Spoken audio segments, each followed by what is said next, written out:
And then one of my favorite things to do for guys that struggle with carrying over, let's say pull downs to mound velocity, is you could do a blend of these. So maybe I make 2 pull down throws and then I immediately get to the mound and I make 2 mound throws. And I'm trying to transfer that energy and that aggressiveness from the pull down to the mound.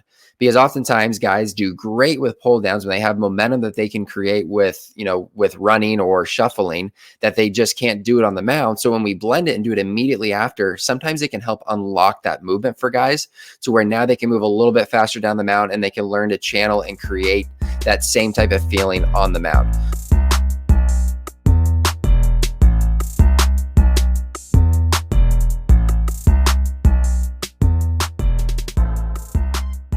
All right, we're live. Welcome to episode 13. Today, I'm going to be going solo, and I'm going to be talking about the 5 keys to gaining velocity.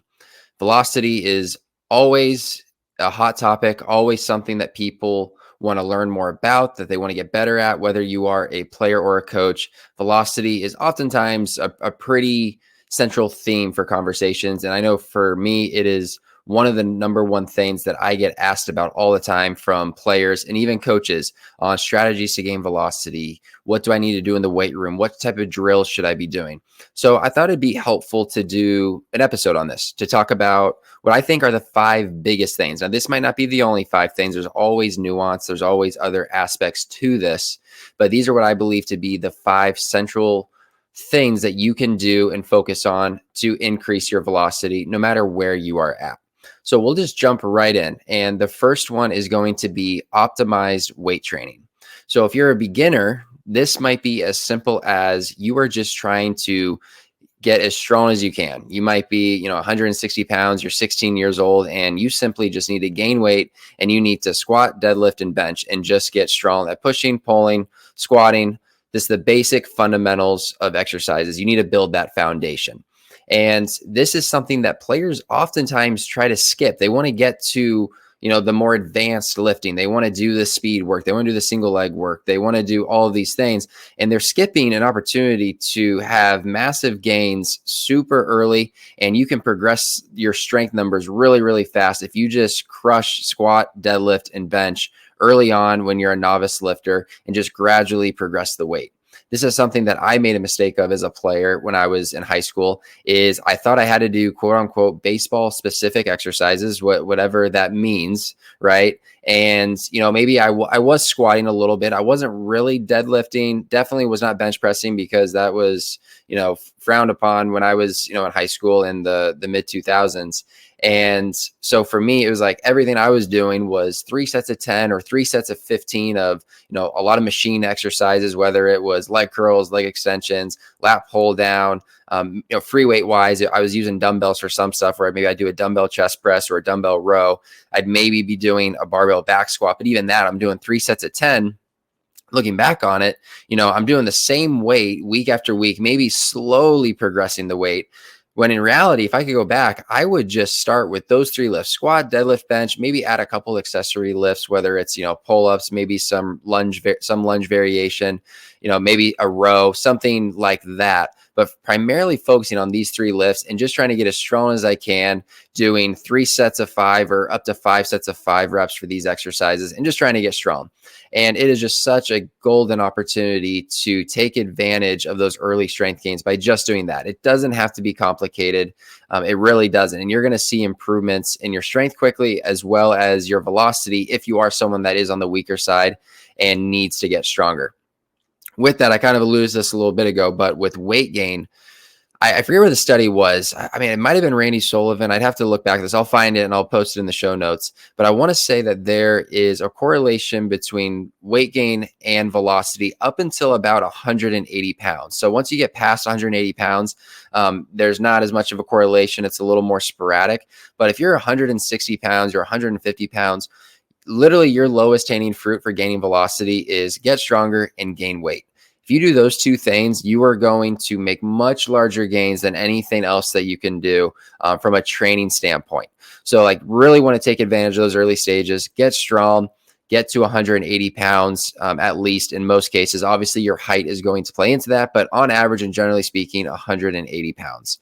Now, how strong is strong enough?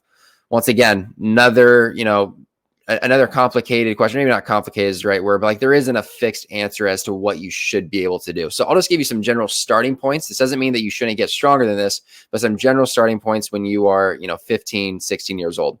You should be able to squat 1.5 times your body weight, closer to 1.75 times your body weight. Deadlifting, you should be able to deadlift 2 times your body weight.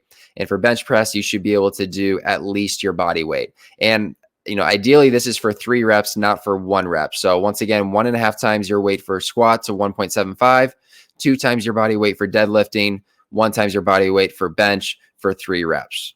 So that will give you a good starting point. Once you're able to do that, now you can start to maybe go to the next step, depending once again on, how big you are. Now, if I'm 150 pounds, I still need to be gaining weight. And as I gain weight, hopefully those numbers continue to go up at the same rate for those numbers. Now, if you're an intermediate lifter or you've been lifting, for a few years, you're in college or even in professional baseball, and you have that strength foundation, you can get a little bit more specific with maybe some speed work, doing, maybe more single leg work, split stance work, and more just focused on, the explosive side of things. Now, you still probably need a little bit of the strength stuff and the basic general hypertrophy stuff, but you can be moving more towards that explosive phase, more single leg work, more dynamic types of movement. So that's where I would start with weightlifting. Now, like this could be a very detailed conversation, and it's tough to get into specifics depending, without knowing where you are currently at as a player. But like this is a very low-hanging fruit for a lot of players, especially younger players. Once you get older and you're throwing harder and you're trying to go from, let's just say 93 to 95, 96, and you are strong, the weight room gets a little bit more specific with what your needs are. But early on, like you can be very general, just get strong, and you're going to see some really big improvements. Real quick, everyone, I wanted to let you know about my new course called Pitch Design U. It's set to launch on June 10th. I'm going to be covering the fundamentals of pitch movement, how to throw every single pitch type, as well as knowing which one is right for you, and the analytics behind all pitch types, how, when, and where to use your arsenal. I have a wait list right now where I'm sending weekly insights on details about the course. If you're interested, check out the link in the show notes. All right, back to the show. Moving on to number 2 is your high intent days. So high intent days, that would be classified for anything that's, near max effort, or at least 90% plus effort. And this could include bullpens. It could include pull downs, games, anything where you are doing high effort throwing. Plyo velo would be another example. This is the fun part. This is what everybody likes to do. And this is a big and important piece of gaining velocity. Now, I will say it is not the only important thing, contrary to maybe what you hear online or how people portray, quote unquote, velocity programs to be. Yes, it's an important piece, but it's not the only piece. Generally speaking, you want to be doing these high intent days when, assuming you're built up, 1 to 2 times a week. So we could use the example of a Monday and a Friday, a Tuesday and a Saturday. Anything like that where you have at least 3 days off in between, depending on what you're doing, how many reps, all of those things. That's going to play into how much rest you need and what the program is exactly. A basic plan could be a plyo velo on a Monday, followed by pull downs on a Friday. Now, and if you're someone that doesn't recover super well, you could do a Monday, Friday split 1 week, and then you could go to just Wednesday the following week. So you're getting a little bit of a breather, cutting the volume down a little bit if you need it, to where you're just doing a high intent on Wednesday, and then you come back to the Monday, Friday split again. So you're going Monday, Friday, Wednesday, Monday, Friday, Wednesday. And that can be really helpful for guys that struggle with recovering in between sessions. For beginners, so when I say beginners, I'm referring to early high school age. I personally don't think you need to do a ton of weighted ball work at this age, specifically talking about weighted baseballs and doing pull downs, and even plyo velo. I will use plyos with guys that are in early high school, but it's more so as a part of the warm-up routine and really focusing on movement patterns and not necessarily trying to throw it as hard as they possibly can. It's just another tool to use to improve the delivery as well as just to prepare the arm for throwing. So from a velocity standpoint, for a beginner, long toss is going to be one of your best friends. So long toss with pull downs. I'm a big believer in Alan Jager's long toss program. So what that entails is as you're going out, you are doing what is called the extension phase. So you're throwing the ball loosely, air under the ball. You're not throwing it on a line, and you are trying to effortlessly reach your partner as you're gradually moving back to your max distance. Once you reach your max distance, you stay there for a little bit. And once you're ready, you start coming in slowly. On your way in, now we channeled that extension phase of stretching it out, putting air under the ball, to now throwing it hard on a line as hard as we can. And, if you can't reach them all the way, then even one hopping it to your partner is perfectly fine. But this is the pull down phase of shuffling into this throw or doing a single leg hop into the throw, whichever you prefer, and throwing it as hard as you can on a straight line. Typically, depending on how far your long toss is, this will take about 6 to 8 throws on your way in, and then you would finish with maybe a couple more at about 70 feet to your partner. This is going to be a really, really good program, simple program for you to do. If you can long toss, even with this phase, you can long toss upwards of 3 times a week with the max effort pull downs. 2 times a week would suffice as well. But this is going to be a really, really good velocity program for you, if you want to put it that way, at the younger ages from, let's just say 13 to 16. This is going to be really good. Don't need to complicate it. We don't need to get weighted balls in your hand at this point from a weighted ball pull down standpoint or a plyo velo standpoint. Like this will suffice. This, along with doing high effort bullpens, the games, of course, that's going to be high intensity work.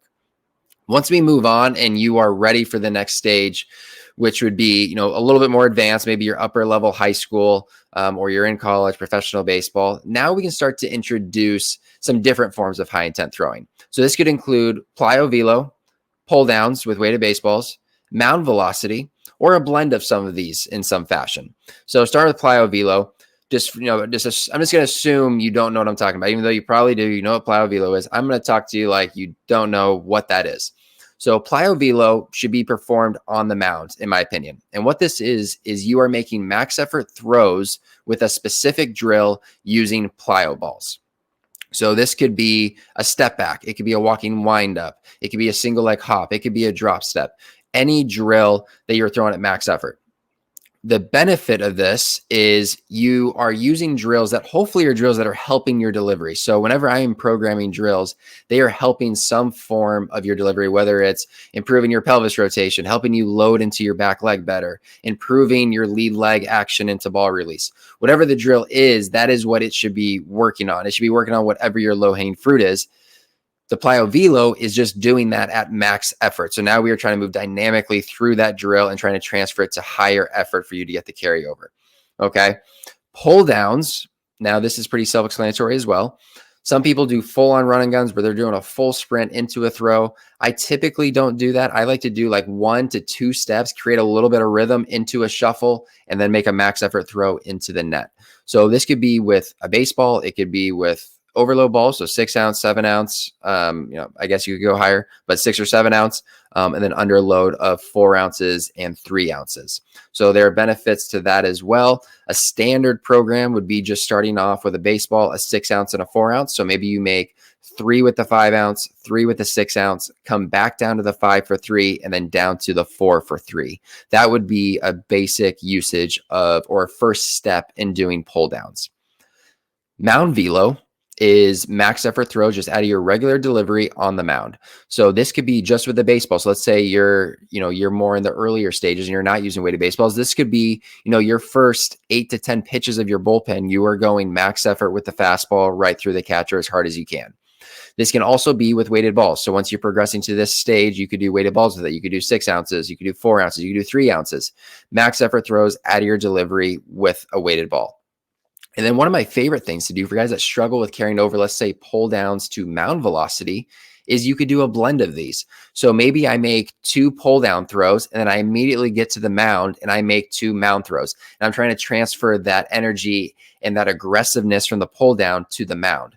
Because oftentimes guys do great with pull downs when they have momentum that they can create with running or shuffling, that they just can't do it on the mound. So when we blend it and do it immediately after, sometimes it can help unlock that movement for guys to where now they can move a little bit faster down the mound and they can learn to channel and create that same type of feeling on the mound. So for me, I really like to do this, especially in later stages in the off season or in this training program where we're doing velocity work. I like to start to blend it so that we can try to transfer that work that we're doing in our pull downs to the mound. So that is high intent days. There's a lot of layers to that. There's a lot of options. The biggest mistake I see guys make with these is they either do way too much volume or they do this too often. So stick to that one to 2 times a week. If you're healthy, you're in shape, and you don't have to worry about games and you're doing this during a dedicated off-season time, 2 times a week should be great. Mondays and Fridays or Tuesdays and Saturdays is usually the split I like to do. Moving on to step three, or not step three, but key number three. And these aren't in any specific order. These are just the list I'm going down. Recovery is number three. And to me, this is borderline the most important thing, because all of the work that we're doing with in the weight room, we're doing with our high intensity days and some of these other areas I'm going to touch on afterwards, they're essentially not going to be maximized if we're not taking care of the recovery days. So recovery days, or recovery in general, I'm referring to light throwing. So I'll talk about that for a second.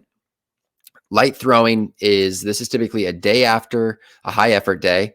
And this is where we are just going super, super light with our throwing. We're not throwing it on a line. We're not throwing hard. We're not making a lot of throws. This is, maybe you just do plyos on this day. It could be, you do some reverse throws. You do maybe 1 or 2 plyo drills at 50% effort for a total of 20, 25 throws, and you're done. That's it. Or it could be no plyos and you go to catch play and you throw 60 feet at 50% effort for 20 throws, essentially just moving the arm. You're treating this as a therapeutic throwing session. And what I see a lot is guys throw way too hard on these days. Like they end up turning this into an 80% day where they say, oh, I feel good, I'm throwing easy. And they're throwing, 10 miles or 5 to 10 miles an hour off of their max velocity. If you throw 90 miles an hour, this is probably a day where you're throwing 65 miles an hour, 60 miles an hour. And we just want to make sure that we are not overdoing it, even if we feel good, because it's going to affect the rest of the schedule and the rest of the days. So you really, really want to take these days light. Another thing with recovery, this is talked about all the time, and it's because it's super important. It's sleep. If you're not getting sufficient sleep, or you're going to bed at different times every night, you're waking up at different times, you're just not going to recover the same. You want to be consistent with your sleep and wake schedule as often as possible. I get it. When you're in season or different, depending on where you're at and what's going on, life happens. You might not be able to go to bed at the same time and wake up at the same time every night. But if you can do that more times than not and sleep 8+ hours, you are going to be setting yourself up for maximizing that recovery. It's going to be really, really important. Nutrition is another thing. So if you're not properly fueling yourself after workouts, before workouts, that's going to be another area that's going to hinder your recovery. And going back to step one, if you're someone that needs to gain velocity, nutrition honestly needs to be probably your number one goal, because it is the hardest. And I'll tell you, because I was a lighter guy when I was playing, and gaining weight was something I was trying to do. And that tested my will to succeed more than anything. That tested my discipline more than anything, because that's not the fun stuff to do, right? Like the fun stuff is the training. The fun stuff is the playing. But the guys that really want to maximize the performance, the nutrition is critical, critical, critical. So I can't emphasize that enough. Like if you are trying to gain weight, or if you're at the weight you want to be and you just want to optimize feeling good, nutrition is going to be huge. So, without getting into specifics of like what you should be eating, I'm going to put in the show notes a link to Precision Nutrition's macro calculator. So what that's going to do is you're going to plug in your height, your weight, your age, basic information of how active you are. And they're going to give you a general estimate of how many calories a day you should be eating. They'll also give you your macros, so your carbs, your fats, your protein, and give you a good idea of what range you should be in for those.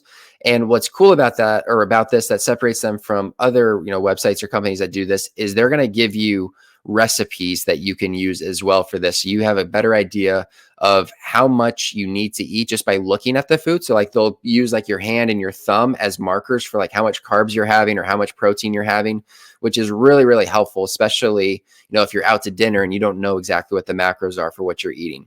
And this is completely free. You literally just plug it in. You have to give them your email address and that's it. And they give you like a 10-page PDF with all of this information.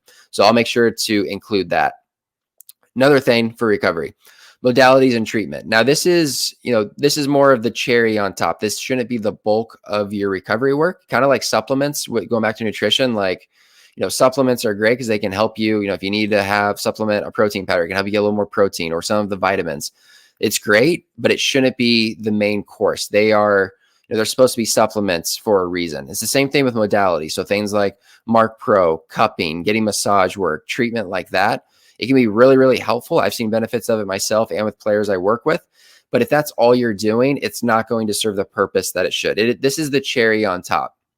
So, but modalities that you can consider would be flossing. So the banded floss for basically blood flow restriction to help produce new blood flow to the area, whether it's your elbow or your shoulder or other body parts even.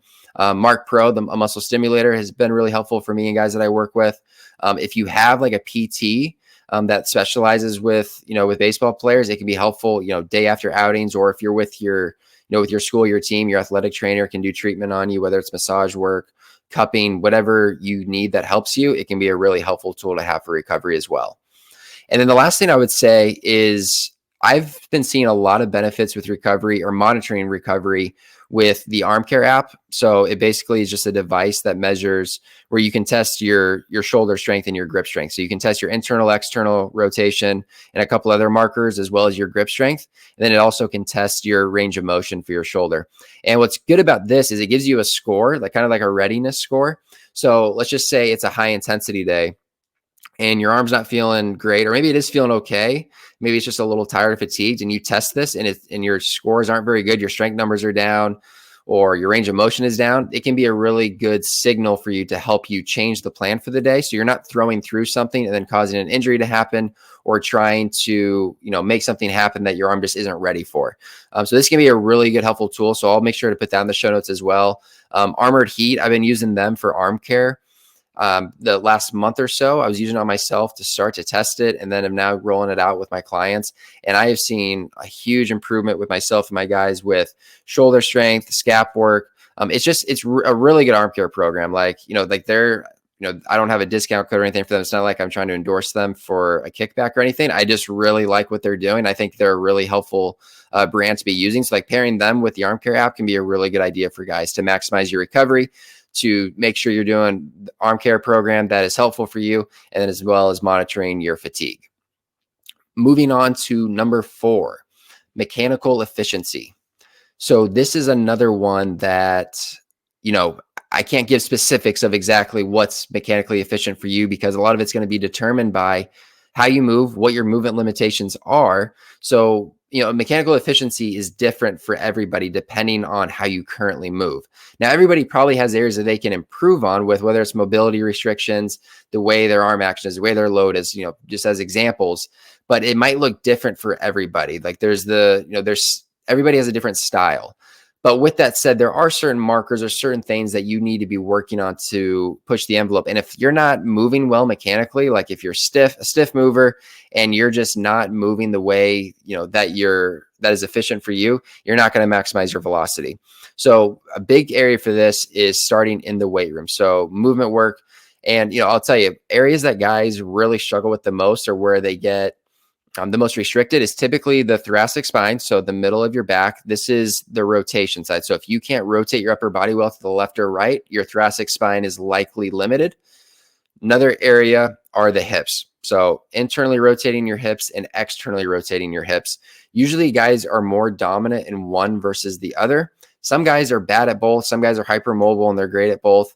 But I often find guys are pretty bad at one of them. And a lot of times it's internal rotation. I know for me, I have literally zero internal rotation, and it really hurt me in my career with velocity, especially when I was playing. I didn't understand fully what was going on with that and what my limitations were, my restrictions. So I wasn't able to address them. And as a result, I was really limited in some of my lower half movement patterns, just because I was so locked up that I just couldn't get into a good load. And I would get stuck on my back leg. There were just a lot of things going on because of those limitations. So attacking the weight room with mobility work and improving those movement qualities is going to be really, really important. Another thing that I like to do a lot with is I like to have at least one drill day, or one work day, I should say, that I call it, a week. And this is really where we're at moderate intensity. We're about 80% effort.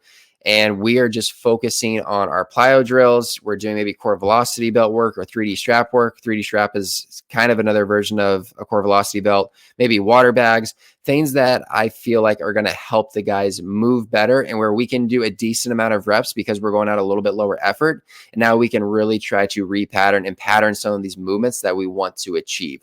So those are really good tools. I would recommend having at least one of those days a week. You're going to be doing some form of plyos every day, or most days, I should say, like a part of pre-throw. But this is more of a day like after catch play. We're on the mound and we are really getting after it with some work on whatever the low-hanging fruit is. I try to have just like one thing that we're working on, and hopefully that one thing has a ripple effect on other areas if there are multiple areas that need improved. So this is a big one, and just a quick little plug. I am running a camp in Phoenix, Arizona, August 9th to the 11th.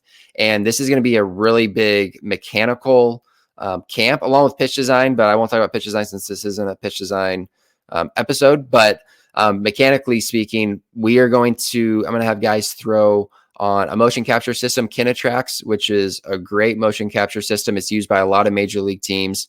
And so I have access to a facility that has one. We're going to use it. They also have force plates in the mount. So we're going to really be able to assess exactly the way you're moving. Now, I'm not saying that every player has to throw on a mocap to know exactly what's going on. A lot of times you can watch a video with certain things and you know, like, hey, this guy's load is bad. He's not able to hinge well. Like, we have to work on his hinge. Or, he's clearly flying open early. It's happening because he can't hold tension in his back hip. Like, there's certain things that you can see without needing a mocap. But what's great about a mocap is it can really give you very specific and objective goals, as well as telling you information that maybe you can't see with your eyes. Like, for example, it's nearly impossible to know exactly how fast someone is rotating, or to know, okay, is their upper body actually rotating 2 times as fast as their hips like it should be, or is it rotating together? There's certain things that are tough to see, or how much force are they putting in the ground and how long are they holding that force? Do they need to hold it longer, or are they holding it too long and now they're getting stuck on their backside? So there's a lot of really cool details with it that can be helpful. So I am running that camp. We're going to have that. It's going to be a 3-day camp. We're going to do a pitch design session as well. A lot of presentations on educating players on this information. So I'll make sure I put that in the show notes for you as well. And then number 5, this is the hardest one. This is 100% the hardest one. It's the hardest one for me as a player. It's hard for coaches, and I'm sure it is hard for you if you were trying to gain velocity right now. And it is patience.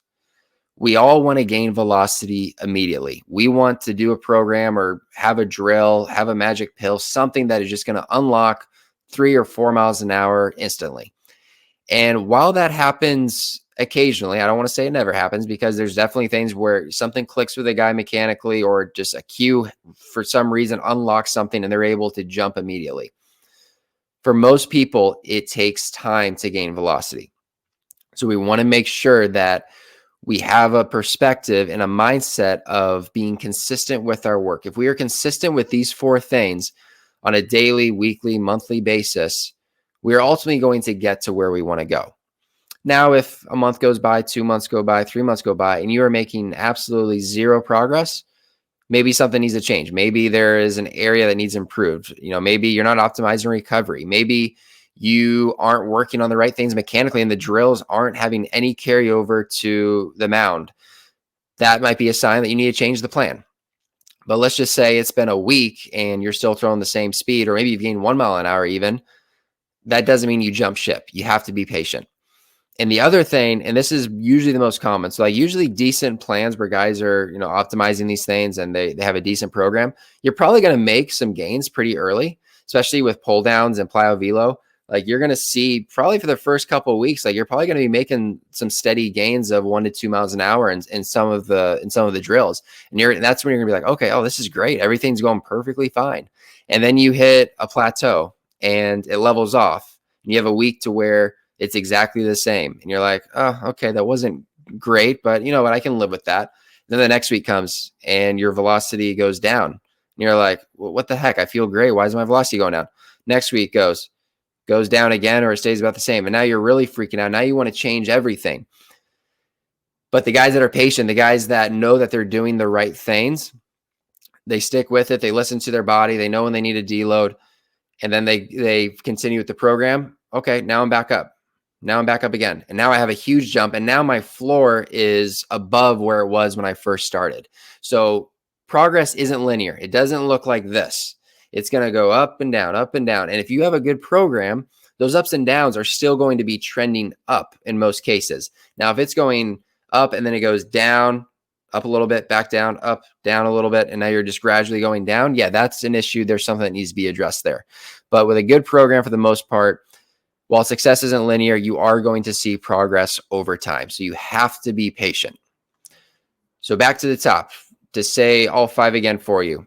Number 1, optimize weight training. So whether you're a beginner or an advanced lifter, know where you're at, know what you need to do. If you have questions about this, feel free to reach out. We can dive into it. Number 2, quality high intent days. So know what type of high intent days you need to be doing, how often you should be doing them, typically 1 to 2 times a week. Number 3, recovery. Are you maximizing your sleep? Are you taking your light days truly light and actually throwing easy? Are you using any modalities that could be helpful for you? Are you monitoring your arm stress or your arm strength and range of motion? Are you doing an arm care program that is actually helping and pushing the needle? Number 4, mechanical efficiency. Are you moving better? Because this is a really big one. If you're not moving any better, if you're not able to move faster or put more force in the ground or have more fluidity and rhythm and sequencing to your delivery, it's going to be tough to make gains without brute force.